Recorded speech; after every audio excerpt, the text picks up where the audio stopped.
네 시동생 사업 자금 언제 해줄 거야, 이년아.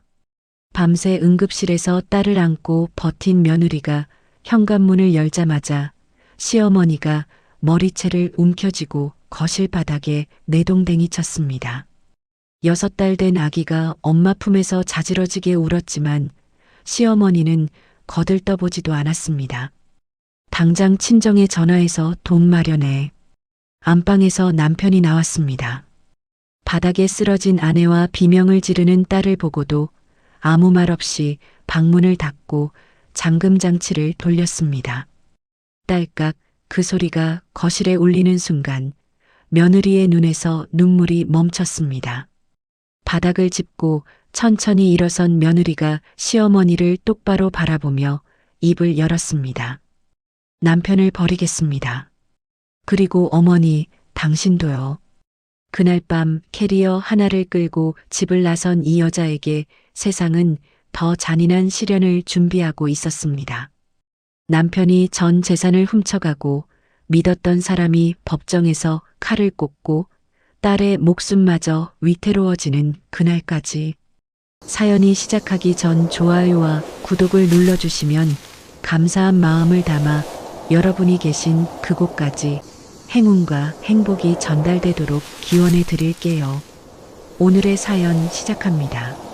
새벽 4시 대학병원 응급실 복도의 형광등이 지수의 얼굴 위로 차갑게 내려앉고 있었습니다.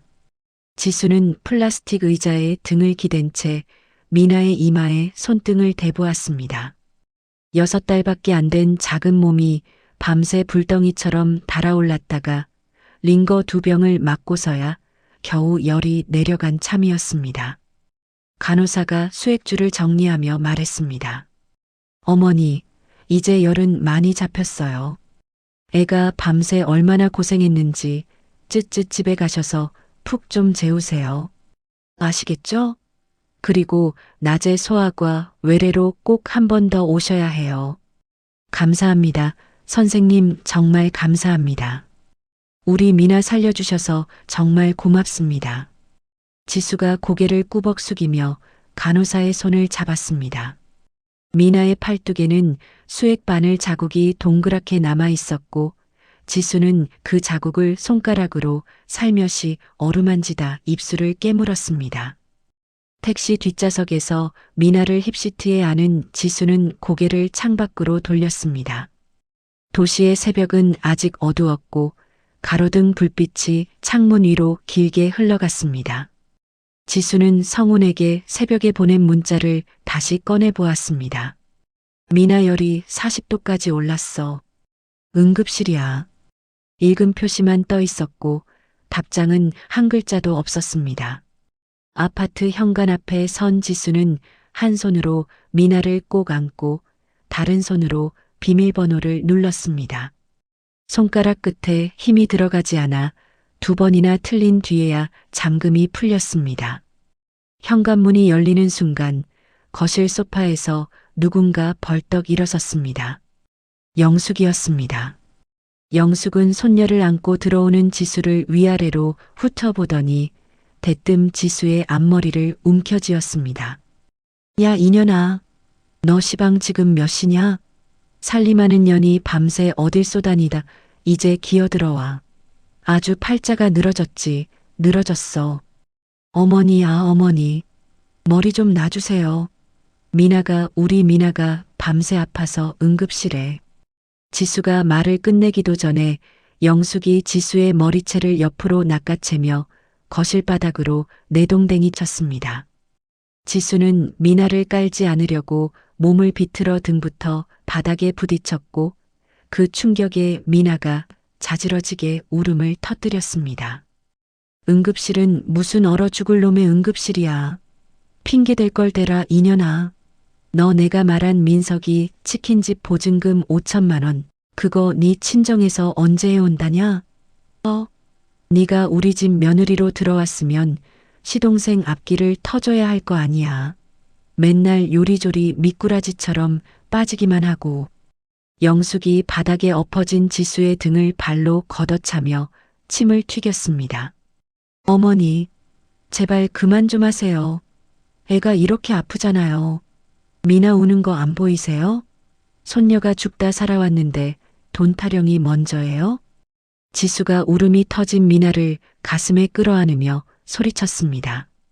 영숙은 우는 손녀는 거들떠보지도 않은 채 지수의 팔을 잡아 비틀었습니다.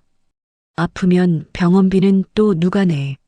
네 남편 등골 빼먹으려고 작정했어? 네가 벌어오는 돈은 10원 한 장 없으면서 어디서 눈을 동그랗게 뜨고 대들어. 당장 친정에 전화해서 돈 붙이라고 해. 안. 그러면 오늘 밥 한 숟갈도 못 얻어먹을 줄 알아. 이년아. 그때 안방 문이 열리고 성훈이 잠옷바람으로 나왔습니다. 지수는 바닥에 쓰러진 채 성훈을 올려다보았습니다. 성훈은 바닥에 나뒹구는 아내와 얼굴이 빨갛게 달아올라 비명을 지르는 미나를 보았습니다. 그리고 아무 말 없이 몸을 돌려 안방으로 들어가 문을 닫았습니다. 잠금장치 돌아가는 딸깍 소리가 거실 전체에 울렸습니다. 지수의 눈에서 눈물이 뚝 떨어졌습니다. 뜨거운 것이 아니라 차가운 눈물이었습니다. 지수는 떨리는 팔로 바닥을 짚고 천천히 일어났습니다. 영숙이 다시 팔을 뻗어 지수의 어깨를 잡으려 하자 지수가 그 팔을 있는 힘껏 쳐냈습니다. 이 더러운 손 당장 치워요. 지수의 목소리가 달라져 있었습니다. 울먹임도 떨림도 없는 낮고 가라앉은 목소리였습니다. 영숙이 눈을 크게 뜨며 한 발 뒤로 물러섰습니다. 뭐야? 인연이 지금 눈가를 뒤집고 시어머니한테 당신 아들 박성훈이 내가 버리겠습니다. 갖다 버린다고요. 지수가 영숙의 눈을 똑바로 들여다보며 말했습니다. 그리고 어머니, 당신도요. 이제 나한테 어머니 아니니까 그렇게 하세요. 영숙의 입이 벌어진 채 다치지 않았습니다. 지수는 그 틈을 놓치지 않고 미나를 안은 채 아이 방으로 들어갔습니다. 서랍장 위에 올려둔 여행용 캐리어를 끌어내려 지퍼를 열고 기저귀 한 묶음과 분유통, 아기 옷 몇 벌을 집어넣었습니다. 자신의 옷은 눈에 보이는 대로 아무거나 움켜쥐어 우겨 넣었습니다. 쿵쿵쿵 안방에서 성훈이 뛰어나왔습니다. 강지수, 너 지금 미쳤어? 엄마가 좀 심하게 말한 거 가지고 왜 난리야? 내가 나중에 좋게 말할 테니까 짐 풀어. 새벽부터 시끄럽게 하지 말고. 성훈이 캐리어 손잡이를 잡으며 말했습니다. 지수는 성훈의 손을 뿌리치고 화장대 위 결혼사진 액자를 들어 성훈의 발치에 내리꽂았습니다. 유리가 산산조각이 나며 액자 속 두 사람의 웃는 얼굴 위로 금이 갔습니다. 입 닥쳐. 건드리지 마. 한 발자국만 더 오면 죽여버릴 거야. 성훈이 깨진 유리 파편에 놀라 뒷걸음질 쳤습니다. 지수는 캐리어를 끌고 미나를 안은 채 현관으로 나섰습니다. 뒤에서 영숙이 복도까지 따라 나오며 악을 썼습니다. 나가. 그래 나가라. 아주 잘 됐다. 다시는 이 집 문턱에 발도 들이지 마. 내년 같은 며느리는 트럭으로 갖다 줘도 싫어. 썩 꺼져. 엘리베이터 버튼을 누른 지수는 꼭 다문 입술 사이로 거친 숨을 내쉬었습니다. 미나가 지수의 목을 꼭 감싸 안고 흐느끼고 있었고 지수는 아이의 등을 두드리는 손이 멈추지 않게 이를 악물었습니다. 엘리베이터 문이 열리고 지수가 안으로 들어서며 뒤를 돌아보았습니다. 복도 끝에 서서 주먹을 불끈 쥔 채 노려보는 영숙의 모습이 문틈 사이로 좁아지다 사라졌습니다. 택시 안에서 지수는 뒷좌석 창문에 이마를 기댔습니다. 새벽 거리의 불빛이 젖은 눈 위로 번져 흘렀습니다. 미나가 지수의 품에서 지쳐 잠이 들었고 지수는 아이의 고른 숨소리를 들으며 입술을 달싹였습니다. 미나, 걱정 마, 엄마가 지켜줄게. 저 사람들 없는 곳에서 엄마가 우리 미나 꼭 지킬 거야. 아파트 단지의 불빛이 택시 뒤로 까마득히 멀어지고 있었습니다. 친정집 거실 바닥에 이불을 깔고 미나를 재운 지 사흘째 되는 날이었습니다. 지수는 부엌에서 분유를 타다가 현관 밖에서 들려오는 쾅쾅거리는 소리에 손을 멈췄습니다. 문 열어. 사돈, 문 열라고. 영숙의 목소리였습니다. 이어서 성운의 굵은 목소리와 민석의 발길질 소리가 겹쳐 들렸습니다. 지수의 친정어머니 옥순이 앞치마를 벗어 던지며 현관으로 나갔습니다. 아니, 이 사람들이 남의 집 앞에서 이게 무슨 짓이에요? 옥순이 현관문을 반만 열고 몸으로 막아섰습니다. 영숙이 문틈 사이로 얼굴을 들이밀며 이를 드러냈습니다. 사돈이 딸을 그따위로 가르쳐 놓으니까 시댁을 무시하고 애를 데리고 도망을 치지. 당장 며느리 내놔. 우리 지수가 맞고 들어왔어요. 온몸에 멍이 들었는데 그걸 말이라고 해요. 옥순이 문을 잡은 손에 힘을 주며 소리쳤습니다. 성운이 영숙의 어깨 너머로 고개를 내밀었습니다. 장모님, 부부 싸움에 왜 끼어드세요? 지수 좀 나오라고 하세요. 네가 지금 남편이라고 할 말이야. 마누라가 맞는 걸 보고 방문 잠그고 들어간 놈이. 옥순의 목소리가 떨렸습니다. 그때 민석이 현관문을 발로 걷어찼습니다. 형수, 조카 데리고 나와. 우리 엄마한테 사과 안 하면 가만 안 둬. 안방에서 미나를 안고 있던 지수는 벽에 등을 바짝 붙인 채 두 눈을 질끈 감았습니다. 미나가 바깥의 고함 소리에 놀라 다시 울음을 터뜨렸고 지수는 아이의 귀를 손바닥으로 덮으며 몸을 웅크렸습니다.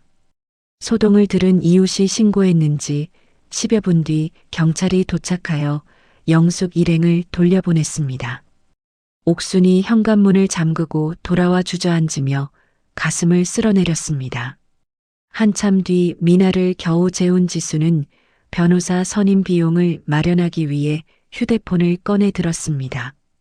결혼 전부터 몰래 모아두었던 비상금 통장 800만 원이 조금 넘게 들어있을 터였습니다. 모바일 뱅킹 앱을 열고 잔액을 확인하는 순간 지수의 손가락이 얼어붙었습니다. 잔액 0원.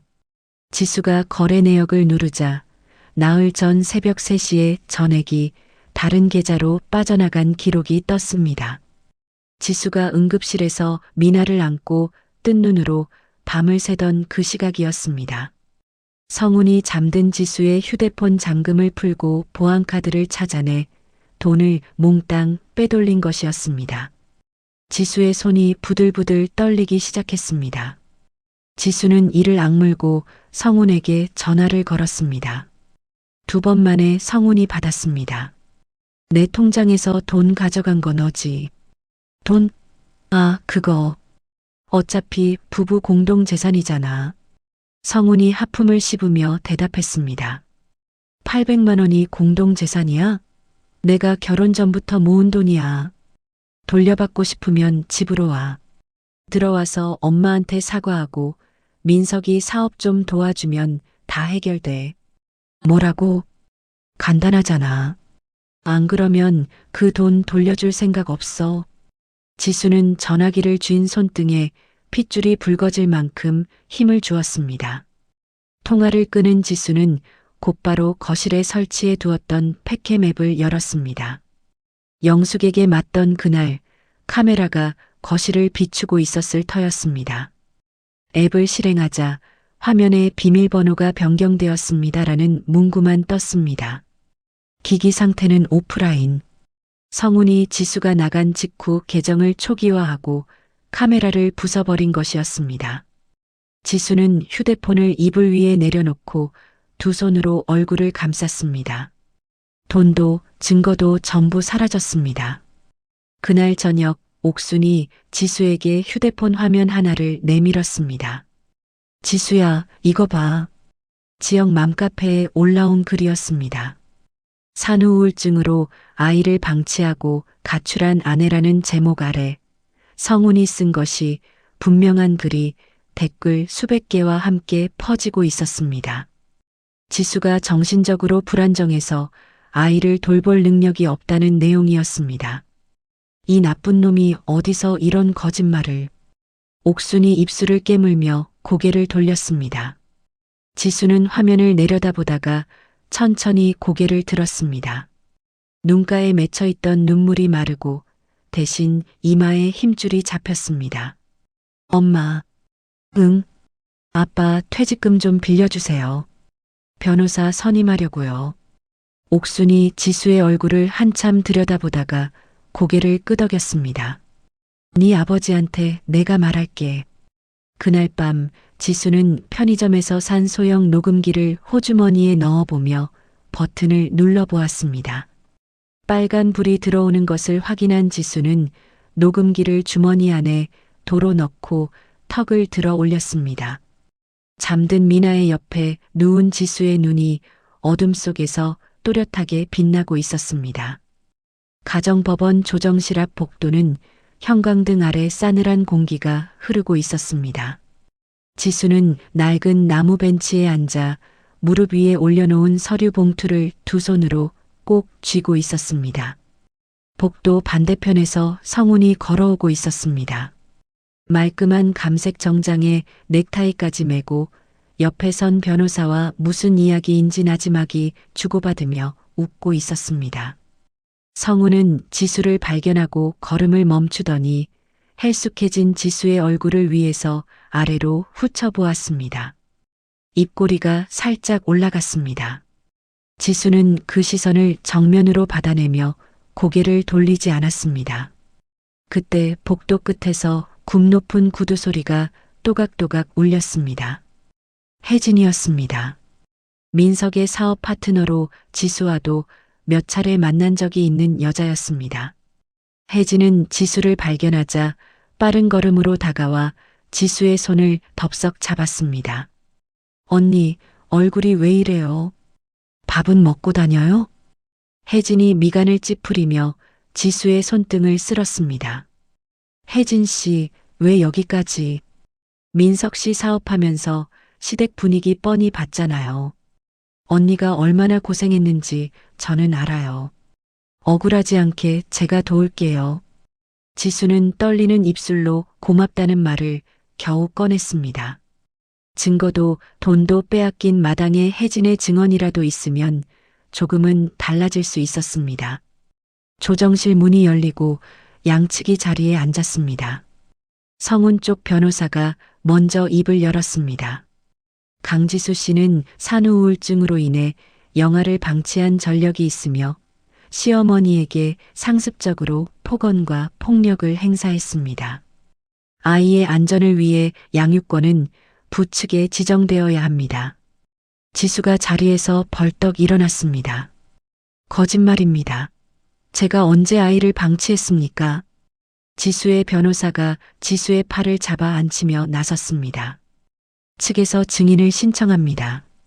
최혜진 씨를 불러주십시오.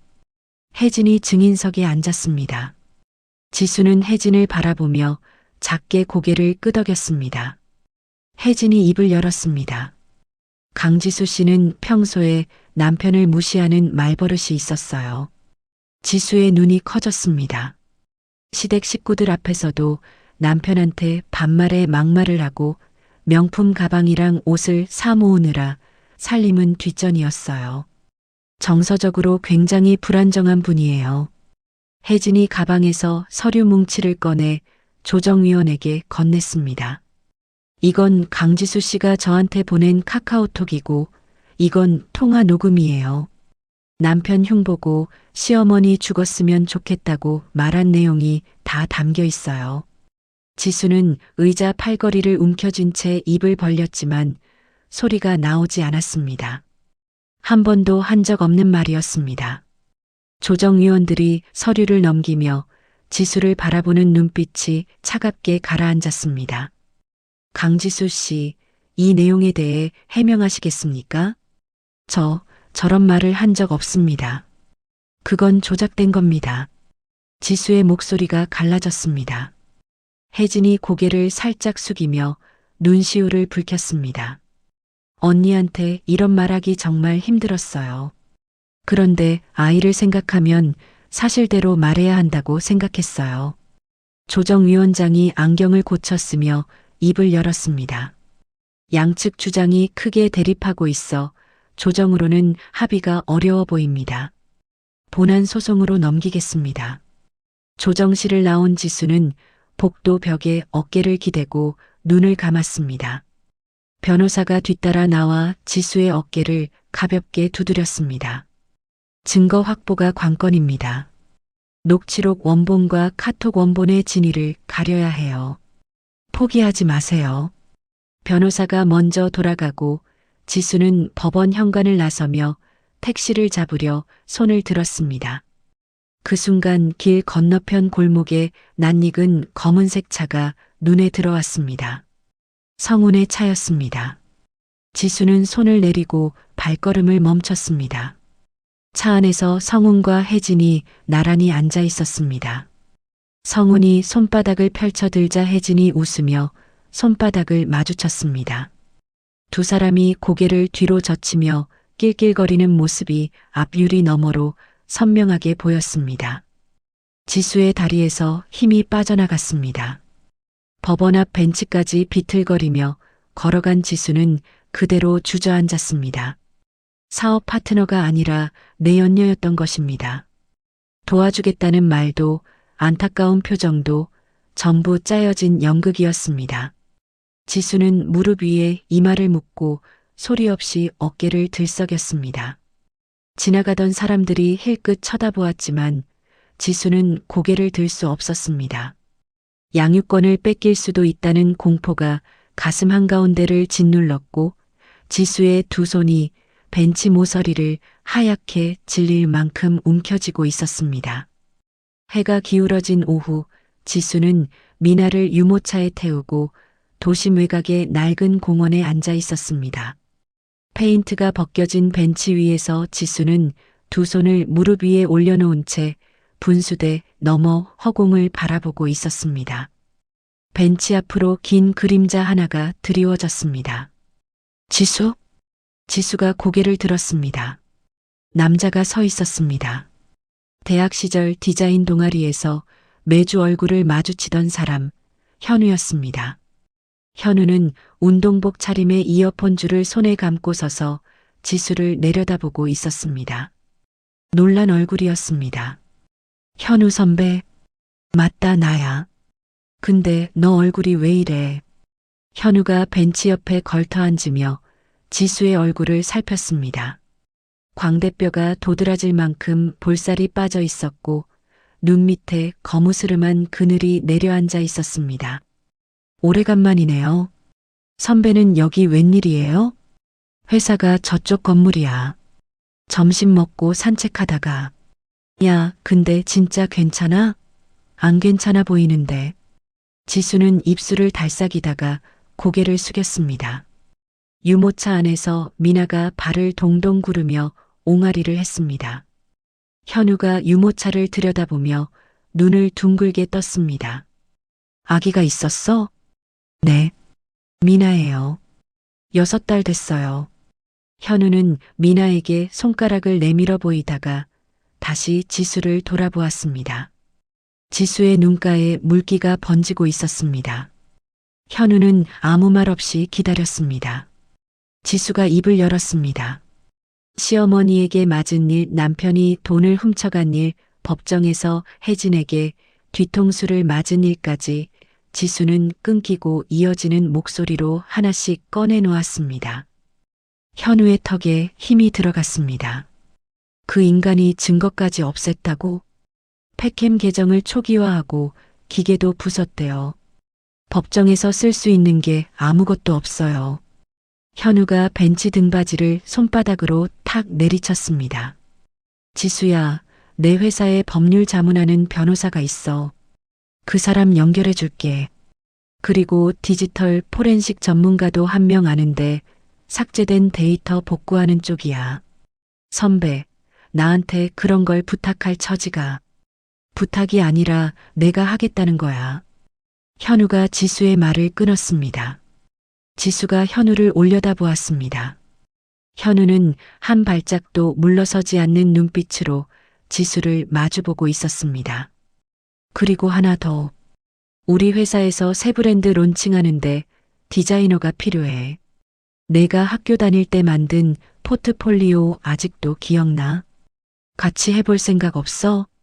선배, 나 경력이 끊긴 지가 벌써. 실력은 안 끊겼잖아.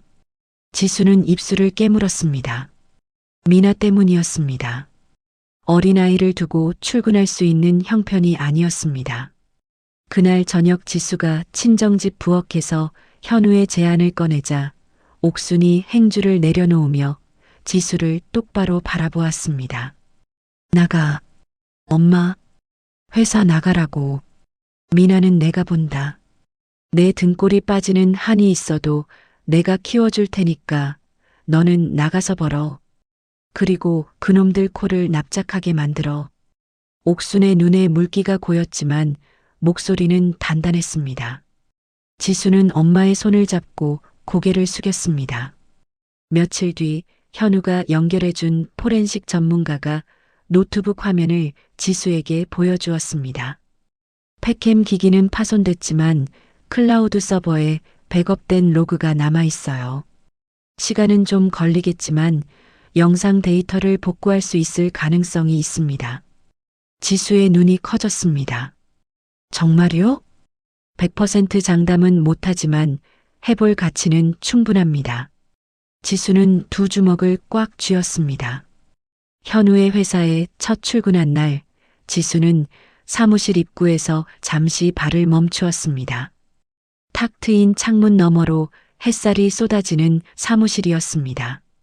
직원들이 자연스럽게 인사를 건넸고 지수의 자리에는 새 모니터와 태블릿이 놓여 있었습니다. 지수는 의자에 앉아 모니터를 켜고 펜을 집어들었습니다. 손끝이 미세하게 떨렸지만 화면 위에 첫 번째 선을 긋는 순간 떨림이 멈추었습니다. 그날 밤 친정집으로 돌아온 지수는 옥순의 품에 안겨 잠든 미나의 볼에 입술을 가만히 대었습니다. 지수의 눈에서 눈물 한 방울이 미나의 이불 위로 떨어졌습니다. 지수는 소리 없이 입술을 움직였습니다. 부끄럽지 않은 엄마가 되겠다고, 반드시 이기겠다고. 두 번째 변론 기일 아침, 지수는 거울 앞에서 블라우스 단추를 잠그며 자신의 얼굴을 들여다보았습니다. 사흘 전 포렌식 전문가가 보내온 메시지가 머릿속에 선명했습니다. 영상 복구 완료했습니다. 지수는 숨을 깊이 들이마시고 현관문을 나섰습니다. 법원 복도에서 성훈과 영숙, 혜진이 나란히 서 있는 모습이 보였습니다. 영숙이 지수를 발견하고 코웃음을 쳤습니다. 성훈은 팔짱을 낀 채 벽에 기대어 지수를 내려다보았습니다. 지수는 그 시선들을 뚫고 지나가 변호사 옆에 앉았습니다. 재판이 시작되었습니다. 지수의 변호사가 자리에서 일어나 판사에게 서류 봉투를 건넸습니다. 재판장님, 새로운 증거를 제출합니다. 첫째, 피고 박성훈과 최혜진의 부정행위를 입증하는 사진입니다. 방청석이 술렁였습니다. 성훈의 얼굴에서 여유가 걷혔습니다. 변호사가 두 번째 봉투를 꺼냈습니다. 둘째, 피고 측이 파손하고 삭제한 가정용 카메라 영상을 클라우드 서버에서 복구한 원본 파일입니다. 재생을 허가해 주십시오. 판사가 고개를 끄덕이자 법정 스크린에 영상이 떠올랐습니다. 흔들림 없는 고정 화면 속에서 영숙이 현관으로 들어오는 지수의 머리채를 움켜쥐고 거실 바닥으로 내던지는 장면이 또렷하게 재생되었습니다. 영숙의 고함 소리가 법정 스피커를 타고 울려 퍼졌습니다. 방청석 여기저기서 탄식이 새어나왔습니다. 영숙의 얼굴이 하얗게 질려갔습니다. 성훈이 옆에 앉은 변호사의 소매를 잡아당기며 무언가를 속삭였지만 변호사는 고개를 저었습니다. 지수의 변호사가 이어서 말했습니다. 또한 지난 기일에 최혜진 씨가 제출한 녹취록과 대화 기록에 대해 디지털 감정을 의뢰한 결과 원본과 일치하지 않는 편집 흔적이 다수 확인되었습니다. 판사가 혜진을 바라보았습니다. 최혜진 씨, 이전 기일에서 제출한 녹취록이 위조되었다는 감정 결과가 나왔습니다. 위증과 증거 조작은 심각한 범죄입니다. 증인의 모든 증언을 기각합니다. 혜진의 얼굴이 일그러졌습니다. 혜진이 입술을 달싹이다가 고개를 떨구었습니다. 그때 영숙이 방청석에서 벌떡 일어났습니다. 그 영상 조작이에요. 우리 며느리가 먼저 덤볐어. 저건 다 꾸며낸 거라고. 퇴정시키세요. 판사가 법원 경위를 향해 손짓했습니다. 경위 2명이 다가가 영숙의 양팔을 잡았습니다. 이것들이 내가 뭘 잘못했어. 영숙이 발버둥을 치며 끌려나갔습니다. 법정문이 닫히고도 복도에서 영숙의 울부짖는 소리가 한참 동안 들려왔습니다. 재판이 끝나고 법정문이 열리자 복도에 경찰 2명이 서 있었습니다. 혜진이 법정에서 나오는 순간 경찰이 혜진의 앞을 막아섰습니다. 최혜진 씨, 투자 사기 및 사문서 위조 혐의로 긴급 체포합니다. 혜진의 두 손목에 수갑이 채워졌습니다. 혜진이 고개를 돌려 성운을 바라보았지만 성운은 벽에 등을 붙인 채 혜진에게서 눈을 피했습니다. 혜진의 입술이 파르르 떨리다가 고개가 꺾이듯 숙여졌습니다. 경찰차로 끌려가는 혜진을 멍하니 바라보던 성운의 옆으로 지수가 다가갔습니다. 지수는 성운의 귀에 대고 낮은 목소리로 말했습니다. 이제 시작이야. 기대해. 성운이 지수를 돌아보았을 때 지수는 이미 등을 돌리고 걸어가고 있었습니다. 법원 현관을 나서는 지수의 어깨가 햇빛을 받아 환하게 빛났습니다. 며칠 뒤 최종 판결이 나왔습니다. 지수는 미나의 양육권을 온전히 인정받았고 위자료와 성운이 빼돌린 돈에 반환 명령까지 받아냈습니다. 하지만 돌아온 돈은 소송 비용과 친정 부모님이 대신 갚아준 빚을 메우는데 거의 전부 쓰였습니다. 통장 잔액은 다시 바닥에 가까웠지만 지수의 손에는 이제 다른 것이 들려 있었습니다. 현우의 회사에서 지수가 맡아 론칭한 브랜드가 업계에서 화제를 모으며 주문이 폭주하기 시작했습니다. 지수의 이름 석자가 디자인 전문지 표지에 실린 날, 지수는 사무실 책상 위에 미나의 사진을 세워놓고 오랫동안 바라보았습니다. 지수가 현우의 회사에서 팀장으로 승진한 지 1년이 지난 어느 날이었습니다. 점심시간에 울린 휴대폰에 어린이집 원장의 이름이 떠올랐습니다. 미나 엄마, 저희가 말씀드릴 게 있어서요. 미나 팔이랑 다리에 멍이 자꾸 생기는데 혹시 집에서 부딪힌 데가 있었나요? 멍이요? 아니요, 특별히 다친 적 없는데요. 한두 번이 아니라서요. 한번 병원에 가보시는 게 좋을 것 같아요. 지수는 전화를 끊고 곧바로 옥순에게 연락했습니다. 엄마, 미나가 어디 부딪힌 적 있어요? 없는데. 이 애가 워낙 잘 뛰어다녀서 그런가 했지. 불안한 마음을 안고 대학병원 소아과를 찾은 지수는 미나의 팔에 군데군데 퍼져 있는 자줏빛 멍을 보며 미간을 좁혔습니다. 검사 결과가 나오기까지 이틀이 걸렸습니다. 진료실 의자에 앉은 지수의 앞에서 주치의가 입을 열었습니다. 미나의 피 검사 결과를 보면 피가 잘 멈추지 않는 희귀한 병이에요. 국내에 같은 병을 앓는 아이가 100명도 안 됩니다. 지수의 입술이 파르르 떨렸습니다. 그러면 치료는 할 수 있는 건가요? 최근에 새로 나온 주사약이 있긴 합니다. 국내에 들어온 지 얼마 안 된 약인데 보험이 안 돼요. 한 번 맞는데 수천만 원이고 여러 차례 맞아야 합니다. 지수의 눈앞이 하얘졌습니다. 수천만 원이요? 네. 다른 치료법이 마땅치 않아서 이 약이 사실상 유일한 방법이에요. 지수는 진료실을 나와 병원 복도 벽에 등을 기대고 천장을 올려다보았습니다. 지금까지 번 돈과 은행에서 빌릴 수 있는 돈을 다 합쳐도 몇 달치에도 미치지 못했습니다. 그날 밤 지수는 성훈의 번호로 전화를 걸었습니다. 신호음이 3번 울리고 없는 번호입니다라는 안내 음성이 흘러나왔습니다.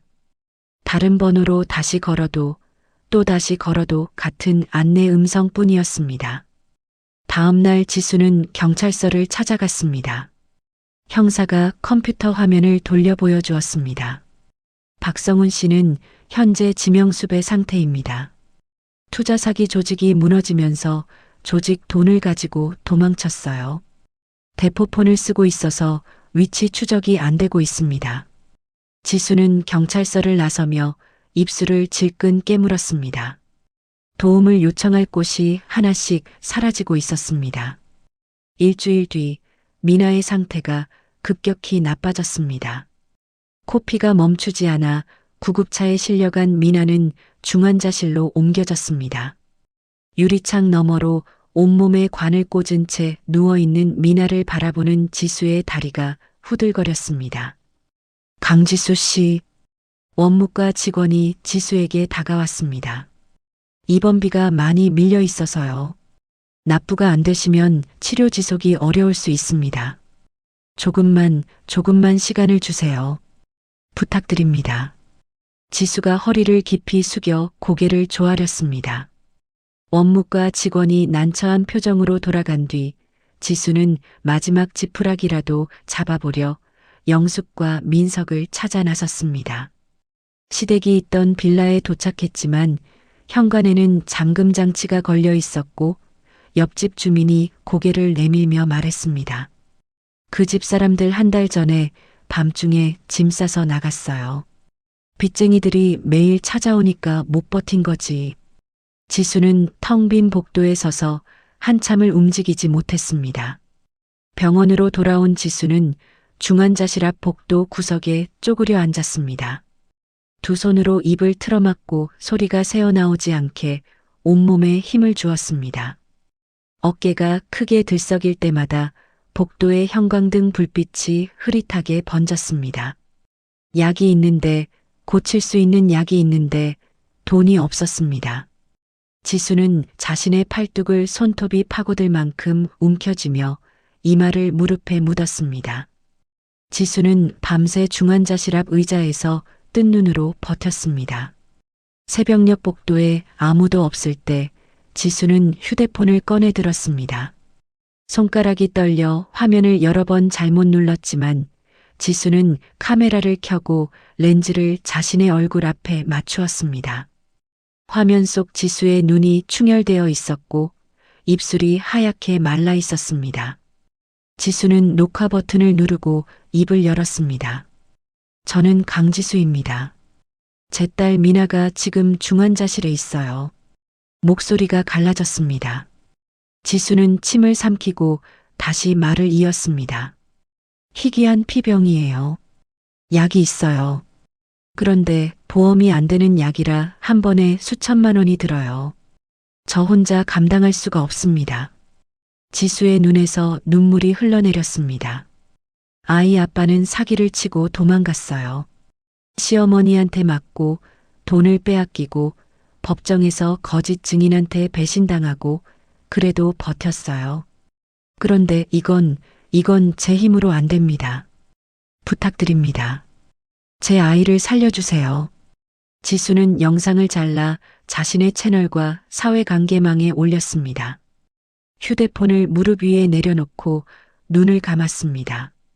다음 날 오후 지수의 휴대폰이 쉴 새 없이 울리기 시작했습니다. 알림이 화면을 꽉 채우고도 계속 밀려 들어왔습니다. 영상 조회수가 시간 단위로 뛰어올랐고 뉴스 기자들이 연락을 보내왔습니다. 싱글맘의 눈물이라는 제목으로 저녁 뉴스에 지수의 사연이 보도되었습니다. 댓글과 공유가 폭발적으로 쏟아졌습니다. 사람들이 성훈의 과거 글과 사진을 찾아내기 시작했고 유명 유튜버 여러 명이 지수의 사연을 다루며 성운의 행방을 추적해 달라고 호소했습니다. 현우가 병원으로 달려왔습니다. 중환자실 앞 복도에서 지수를 발견한 현우는 숨을 고르며 말했습니다. 지수야, 회사 이사회에서 결정했어. 희귀병 환아 지원 재단을 만든다. 미나를 첫 번째 대상자로 올릴 거야. 치료비 전부 지원하고 생활비도 넣을 거야. 지수가 현우를 올려다보았습니다. 선배, 그건 회사 돈인데 그렇게까지. 회사 돈 쓰는 게 아까워서 아이가 죽는 걸 보고 있으라고? 이사회가 만장일치로 통과시켰어. 괜한 말하지 마. 지수는 입술을 꾹 다물고 고개를 숙였습니다. 어깨가 심하게 떨렸습니다. 여론이 들끓자 경찰은 전담 수사팀을 꾸렸습니다. 뉴스를 본 제보가 이어졌고 수사팀은 지방의 한 도시로 수사망을 좁혀갔습니다. 낡은 상가 건물 지하, 불법 도박장으로 쓰이던 창고 안에서 성운이 발견되었습니다. 수염이 덥수룩하게 자란 얼굴에 빛바랜 운동복을 입은 성운은 구석에 쭈그리고 앉아 있다가 문을 부수고 들어온 경찰을 보며 벽 쪽으로 기어갔습니다. 박성훈 씨 사기 및 횡령 혐의로 체포합니다. 성운의 두 손에 수갑이 채워졌습니다. 수사 과정에서 성운이 다른 사람 이름으로 만든 통장과 암호화폐 지갑에 수억 원을 숨겨둔 사실이 드러났습니다. 법원은 그 돈을 몰수하는 동시에 지수가 청구한 그동안의 양육비와 치료비 명목으로 성운의 숨긴 재산을 강제로 넘기라는 결정을 내렸습니다. 면회실 철장 너머로 성운이 형사를 붙잡고 악을 썼습니다. 그 돈은 내 돈이라고. 내가 번 거라고. 형사가 성운의 손을 떼어내며 고개를 저었습니다. 사기로 번 돈이 무슨 네 돈이야. 성운이 바닥에 주저앉았습니다. 돌려받은 돈과 현우의 재단 지원금이 합쳐져 미나의 치료가 시작되었습니다. 수술 당일 미나가 이동 침대에 실려 수술실로 들어갈 때 지수는 아이의 작은 손을 꼭 잡았다가 놓았습니다. 엄마 여기 있어. 금방 나올 거야. 수술실 문이 닫혔습니다. 지수는 문 앞에 선 채 두 손을 가슴 앞에 모으고 눈을 감았습니다. 현우가 옆에 다가와 아무 말 없이 지수의 손을 잡았습니다. 지수는 뿌리치지 않았습니다. 현우의 손이 따뜻했고 지수는 그 온기에 기대어 눈을 감은 채 시간이 흐르기를 기다렸습니다. 긴 시간이 지나고 수술실 문이 열렸습니다. 의료진이 마스크를 내리며 지수를 바라보았습니다. 수술 잘 끝났습니다. 아이 상태가 안정적이에요. 지수의 무릎이 꺾이듯 풀렸습니다. 현우가 지수의 어깨를 잡아 부축했고 지수는 현우의 가슴에 이마를 묻고 소리내어 울었습니다. 복도에 지수의 울음소리가 길게 울려 퍼졌습니다. 수술 후 2년이라는 시간이 흘렀습니다. 봄이 막 시작된 공원에 벚꽃잎이 흩날리고 있었습니다. 3살이 된 미나가 잔디밭 위를 뛰어가다 넘어지고 다시 일어나 까르르 웃으며 앞으로 달렸습니다. 지수가 벤치에서 일어나 미나를 뒤쫓으며 소리쳤습니다. 미나, 천천히. 넘어진다. 안 넘어져. 미나가 고개를 돌리지도 않고 두 팔을 휘저으며 잔디밭을 가로질렀습니다. 한때 중환자실 침대에서 눈도 뜨지 못했던 아이가 이렇게 뛰어다니고 있었습니다. 병원에서 완치 판정을 받은 지 석 달이 지났습니다. 잔디밭 한편에 돗자리를 펴고 도시락 뚜껑을 여는 사람이 있었습니다. 현우였습니다. 현우가 김밥을 접시에 올려놓다가 달려오는 미나를 발견하고 두 팔을 벌렸습니다. 아빠. 미나가 현우의 품에 폭 안겼습니다. 현우가 미나를 번쩍 들어올리며 웃었습니다. 우리 공주 배고프지? 아빠가 김밥 많이 싸왔어. 김밥, 나 3개 먹을 거야. 3개? 5개는 먹어야지. 미나가 손가락 5개를 펴 보이며 신이 나서 발을 동동 굴렀습니다. 뒤따라온 지수가 돗자리에 앉으며 현우를 바라보았습니다. 현우가 미나의 머리를 쓸어넘기며 지수에게 눈짓을 보냈습니다. 지수가 소리 없이 웃었습니다. 한 달 뒤 지수와 현우는 도심 외곽의 작은 정원에서 결혼식을 올렸습니다. 하얀 천막 아래 나무 의자를 놓고 들꽃으로 장식한 소박한 자리였습니다. 옥순이 앞줄에 앉아 연신 눈물을 닦았고 지수의 아버지는 딸의 팔을 잡고 걸어가면서도 입술을 꽉 다문 채 울음을 참았습니다. 지수가 설립한 맘스 히어로 직원들이 축하 화환을 들고 환호했습니다. 강지수 대표님 만세. 미나가 꽃바구니를 들고 꽃잎을 한 움큼씩 뿌리며 지수와 현우 사이를 뛰어다녔습니다. 현우가 미나를 안아 올리며 지수의 눈을 바라보았습니다. 고마워. 내가 더 고맙지. 지수가 현우의 팔 위에 안긴 미나의 볼을 어루만지며 말했습니다. 같은 시각 교도소 접견실 구석에 걸린 텔레비전에서 뉴스가 흘러나왔습니다. 가정폭력 피해 여성, 사회적 기업 대표로 재기, 오늘 재혼이라는 자막 아래 지수의 환한 얼굴이 화면에 비쳤습니다. 성훈이 식판을 내려놓고 화면을 올려다보았습니다. 입이 반쯤 벌어진 채 꼼짝도 하지 않았습니다. 박성훈, 식사 시간 끝났다. 들어가. 교도관의 목소리에 성훈이 고개를 돌렸습니다. 성훈은 아무 말 없이 일어서서 철문 안으로 들어갔습니다.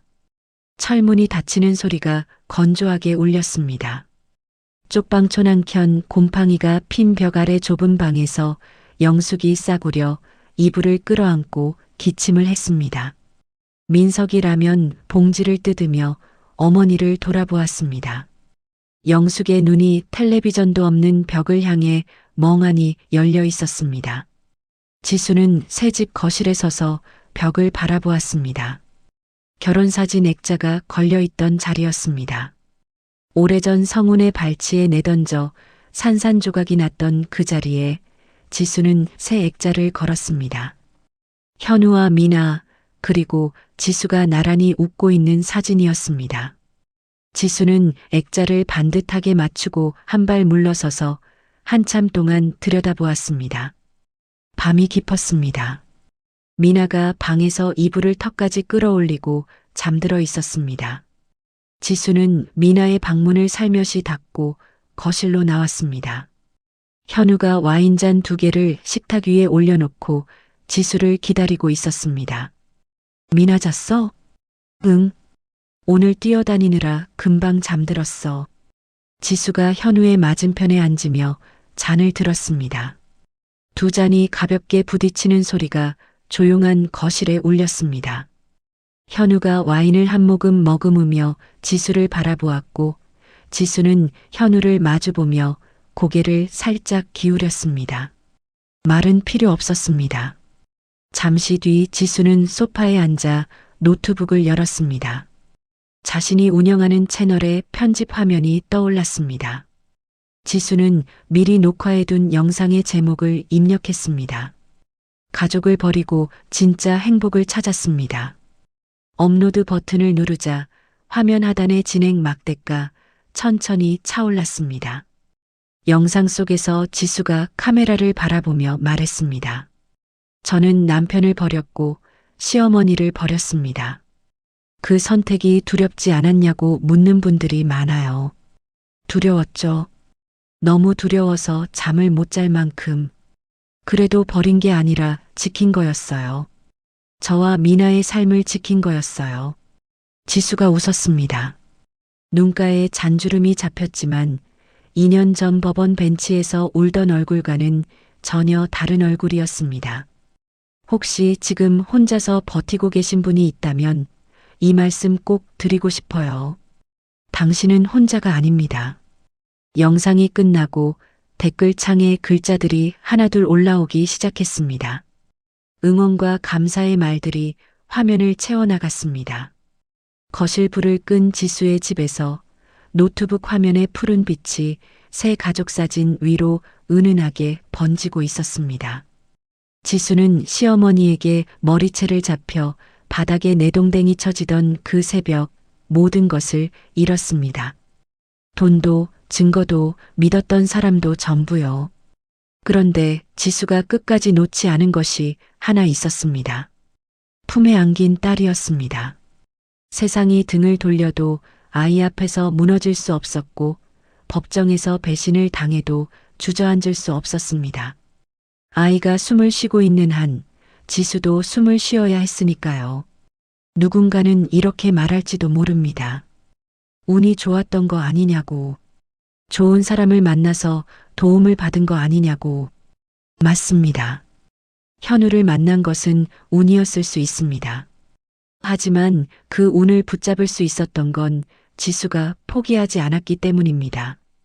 쓰러져도 다시 일어났기 때문입니다. 지금 이 순간 혼자서 버티고 계신 분이 있을지도 모릅니다. 아무도 내 편이 없다고 느끼는 분, 이대로 주저앉고 싶은 분이 계실 수 있습니다. 지수도 병원 복도 구석에 쭈그려 앉아 소리 없이 울었습니다. 그래도 다음 날 아침 다시 일어났습니다. 당신도 일어날 수 있습니다. 당신은 혼자가 아닙니다. 이야기를 끝까지 들어주신 분이 계시다면 잘 들었다고 댓글 하나만 남겨주세요. 감사합니다.